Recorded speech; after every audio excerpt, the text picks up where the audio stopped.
Céline et je m'apprête à réaliser le tirage pour le signe des Gémeaux. Et alors, avant de commencer le tirage, je vais vous présenter les cartes que je vais utiliser. Donc, nous avons ici l'oracle des nombres, l'oracle du Verseau et à la fin du tirage, une carte issue de l'oracle Les Portes de l'intuition. Alors, on va commencer tout de suite avec l'énergie qui vous accompagne. Et c'est l'énergie de Gabriel, pardon, ça commence fort. Alors, c'est incroyable parce que Gabriel, qui est associé à la Lune, est sorti dans énormément de tirages. Donc, vous faites pas exception à la règle. Et cet archange, en fait, c'est vraiment un archange qui apporte l'esprit de vérité, qui apporte la lucidité, l'intuition dans toutes les situations de blocage, si jamais c'est votre cas et que vous en rencontrez. En tout cas, il va vous permettre de vous reconnecter avec qui vous êtes, de trouver les solutions qui sont déjà en vous, de faire appel à vos ressources. Avec cet archange Gabriel, on va travailler aussi sur ses émotions pour rester maître de son destin et ne plus subir les événements. Je crois que c'est vraiment le mot d'ordre. D'une manière générale, voilà, de reprendre un peu le contrôle de son existence. Alors, on va voir ce que nous réserve la première ligne. Donc nous avons une carte magnifique, un maître nombre 22, la force. Nous avons la carte du voyage, nous avons la carte du faux pas et nous avons la carte de la discussion. Alors, la carte de la force, c'est vraiment, comme je vous le disais, c'est un maître nombre et son énergie, c'est vraiment une énergie très spéciale. Et elle va vous accompagner de manière très puissante pour réaliser vos objectifs les plus, ceux qui vous tiennent le plus à cœur, en tout cas ce qui y a de plus grand pour vous. Peut-être pour reprendre le contrôle de votre existence. En tout cas, passer à travers les blocages s'il y en a. Là, j'ai l'impression que c'est le cas parce qu'on a cette carte du faux pas. Mais en tout cas, là, on vous dit vraiment profiter pour agir sans attendre et pour vraiment accomplir ce que vous avez à accomplir. Donc là, on vous dit mobilisez vos forces, osez voir grand. Voilà, les vibrations qui vous entourent sont vraiment très positives et elles vont vous aider à vivre ce que vous souhaitez au plus profond de vous-même. Donc, osez voir grand et prenez conscience de la force qui est en vous pour accomplir ce que vous désirez. Ensuite, cette carte, elle est accompagnée de la carte de la discussion. Donc, moi, j'ai l'impression que peut-être, parce que le voyage, on parle de déplacement, plus ou moins loin, hein, voilà, de déplacement d'une manière générale. Ça peut être un voyage à l'étranger aussi. Mais j'ai l'impression que vous allez vous déplacer pour... voyez, la carte de la discussion, c'est une carte qui nous parle de concertation, qui nous parle de réunion, de réflexion, voilà, de débattre d'un sujet, peut-être d'une erreur, qui a été commise avec cette carte du faux pas. Je vais y revenir. Mais en tout cas, il y a vraiment une notion de négociation, de conciliation, de recherche de solutions, vous voyez, à travers cette carte de la discussion. Alors, le faux pas, c'est peut-être vous qui l'avez commis, peut-être que là, on est en train j'ai l'impression qu'il y a un travail d'équipe. J'ai l'impression qu'il y a un travail d'équipe. Ou alors, vous avez, une forme de désillusion par rapport à des attentes, à une discussion, voilà, que vous avez eu lors d'un déplacement. Peut-être que vous avez une sensation de faire le mauvais choix ou qu'un mauvais choix a été fait. Ou peut-être qu'il y a quelque chose qui n'est pas clair, vous voyez, parce qu'il y a une notion d'imprécision aussi avec la carte du faux pas. Donc là, ça peut résonner de toutes ces manières. Dans tous les cas, là, on vous dit que vous avez la force pour résoudre les problèmes. Donc là, on n'est pas dans des conflits, on est dans la recherche de solutions, hein, je vous le rappelle. Voilà, quoi qu'il en soit. Alors, on va voir ce que nous réserve la suite du tirage. Nous avons la carte numéro 47, qui est la carte de l'épanouissement. Nous avons la carte des chaînes. Nous avons la carte de la construction et nous avons la carte de la technique. Ok. Alors,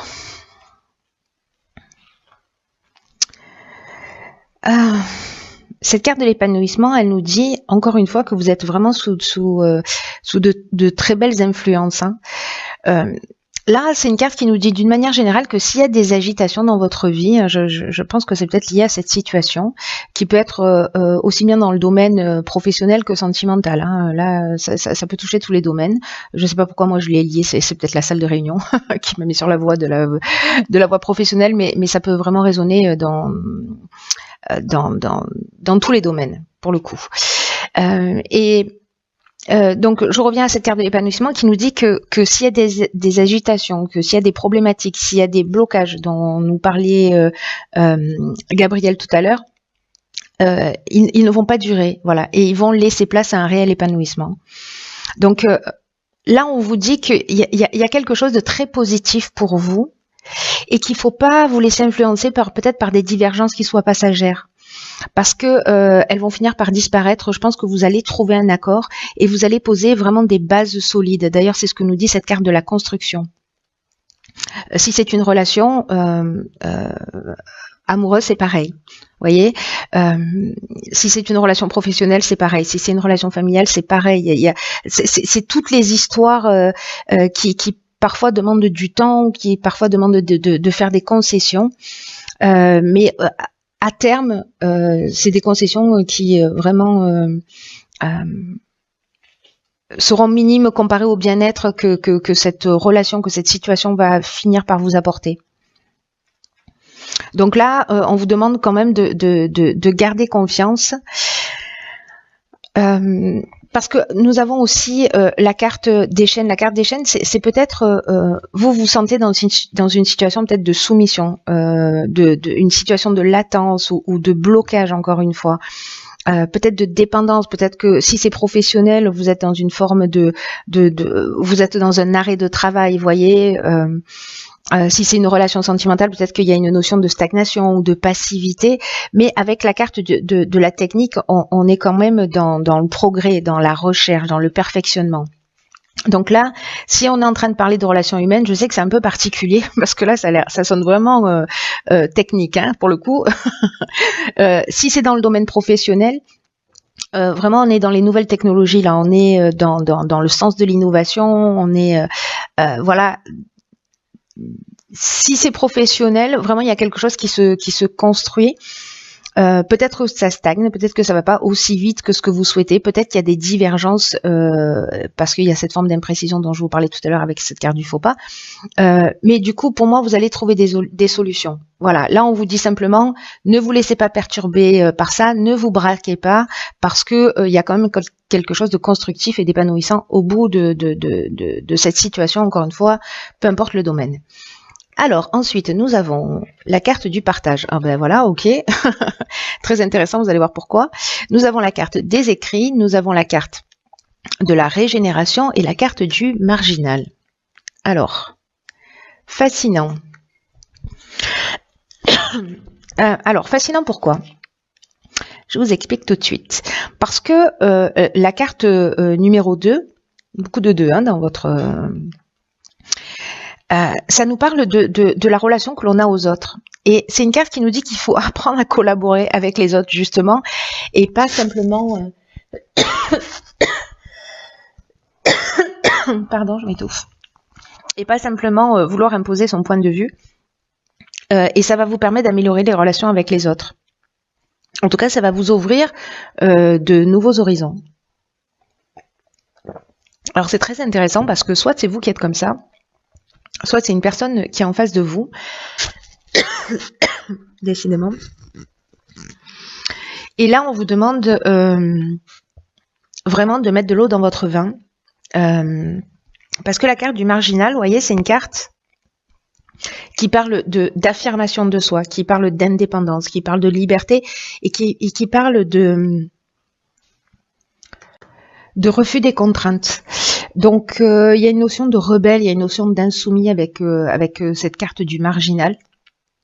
Là, il y a vraiment cette notion de se mettre à la place de l'autre. C'est-à-dire que le dialogue, vraiment, c'est une très bonne manière de tirer les choses vers le haut. Vous avez envie d'être compris, vous avez envie d'être respecté, et l'autre en veut autant. Donc là, cette communication, ce partage, ce qu'on vous propose là,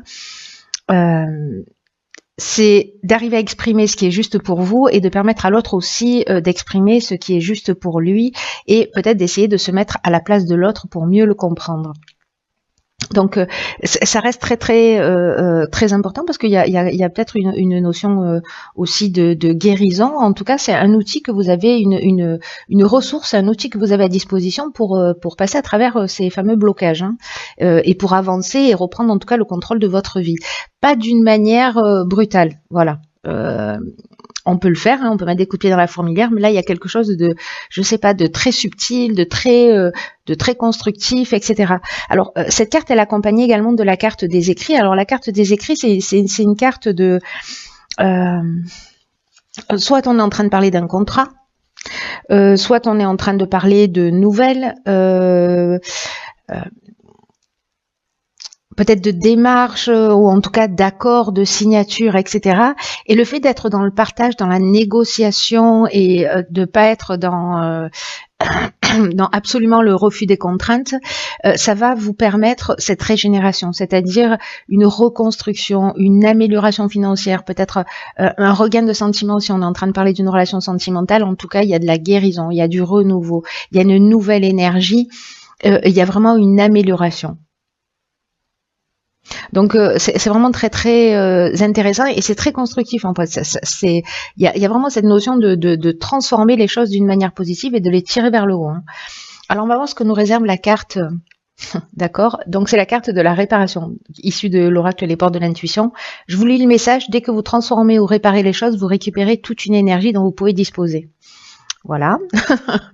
Je vais m'arrêter là. Non, je vais pas m'arrêter tout à fait là parce que du coup, ça nous apporte des informations supplémentaires, cette carte. Même si elle résume très bien, je trouve, le jeu. C'est une carte qui dit que ce qui ne fonctionne pas chez vous mérite que vous y apportez votre attention parce que ça produit un blocage dans certaines situations. C'est ce qu'on est en train de voir là quand même, hein. Et là, on vous dit que dès que vous transformez les choses, que vous les réparez, vous allez récupérer une énergie dont vous pouvez disposer dont bon vous semble. Et effectivement, il y a cette notion, je vous le disais aussi avec la régénération, de guérison. Et cette communication, le moment où vous allez travailler votre relation à l'autre en sortant de ce côté rebelle, vous allez vous transformer. Il y a quelque chose qui va se transformer.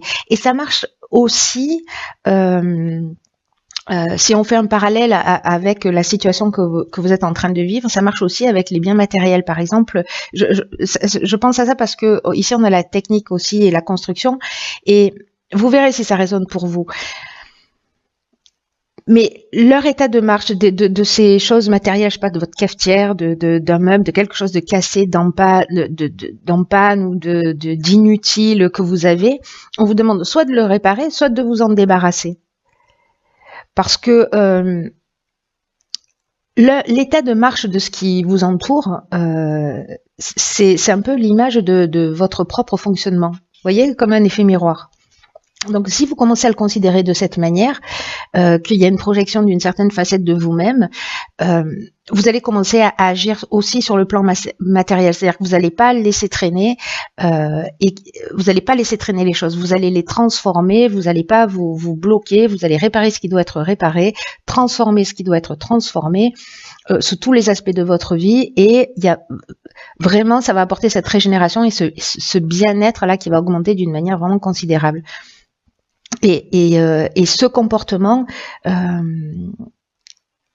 cette manière de faire, vraiment, ça va rejaillir dans tous les aspects de votre vie et ça va augmenter votre aptitude à la réussite. Donc là, faites le ménage, réfléchissez, triez, listez tout ce que vous avez à faire en vous, chez vous, autour de vous, afin que tout soit opérationnel. Voilà, techniquement, si vous avez des choses à régler, faites-le, parce que du coup, vous allez libérer une autre quantité d'énergie qui va être importante pour vous. Voilà, c'est un très beau jeu aussi qui qui, je vous le souhaite, va vous emmener cette compréhension. En tout cas, si vous avez un conflit tel qu'il soit, un sentiment de blocage, n'oubliez pas qu'on reprend les rênes de son existence, que la clé est en vous, c'est ce que nous dit Gabriel, que c'est un mois aussi pour travailler sur ses émotions, pour rester maître de son destin, ne plus subir les événements. Et rester maître de votre destin, c'est aussi être à l'écoute de l'autre. Voilà, de l'autre. Voilà, de l'autre.